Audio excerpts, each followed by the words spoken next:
Thank you very much, Mr. Chair, and good afternoon to you all distinguished delegates. Let me start this statement thanking our ancestors and those who preceded us in the search for justice, peace, universal respect for human rights, and protection of our planet Earth. We are the peoples of the United Nations, and we continue believing in the principles spelled out in the UN Charter. In the times of crisis that we are going through, we think that we need more than ever to stick to these principles because they enable us to live together in mutual respect and solidarity. It was with a heavy heart that we walked out of the session of the Friends of the Chair early this afternoon. After all, the reformed CFS is an open body to the participation of the constituencies most affected by hunger and food insecurity. So it has been the CFS, its guidelines and recommendations, which have made possible to increase the protection of the rights of peasants, fisher, rural workers, pastoralists, and other people working and living in rural areas. So it has been the CFS, in a way, the one who paved the way for the UN Declaration on the Rights of Peasants and other people working in rural areas. I'm recalling this long history to stress that we cannot compromise on matters of principle. Putting footnotes on UNDROP, the right to development, the CITES Treaty, and other human rights and instruments of human rights and international humanitarian law is undermining the international legal system.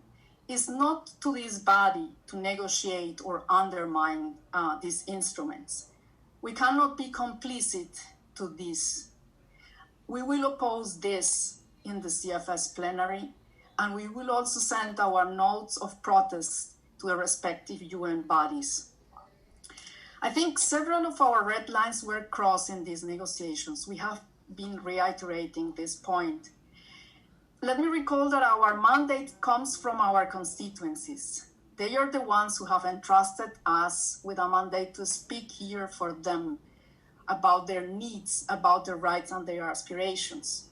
So they will continue working for this. And if these guidelines don't respond to these demands and these needs, they simply won't use them. And in some cases, they may even oppose them because they may be harmful for their rights. I think we have used agreed language of the CFS to advance our issues here. And this shows that we have been flexible and have already compromised because CFS language is not our language. It is your language. You have decided and committed to these policies. And we have defended our positions with this language, using this language. So therefore, you are the ones who vote, you are the ones to decide in this body, and we have simply uphold that language to advance our issues. Let me also say that these negotiations have been extremely difficult during the pandemic.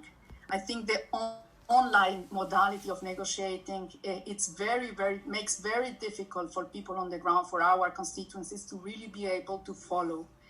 I think rushing through very complex and substantive issues with the pressure to finish in time for the summit has not been useful at all. And in fact, it has led us to a situation where these guidelines are empty of normative ambition to really be able to push for the radical transformation of industrial food systems that we urgently need on the ground.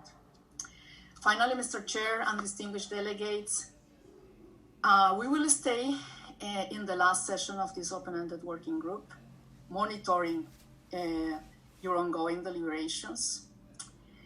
We will get back to our constituencies and assess whether we can endorse these guidelines or not. Thank you very much.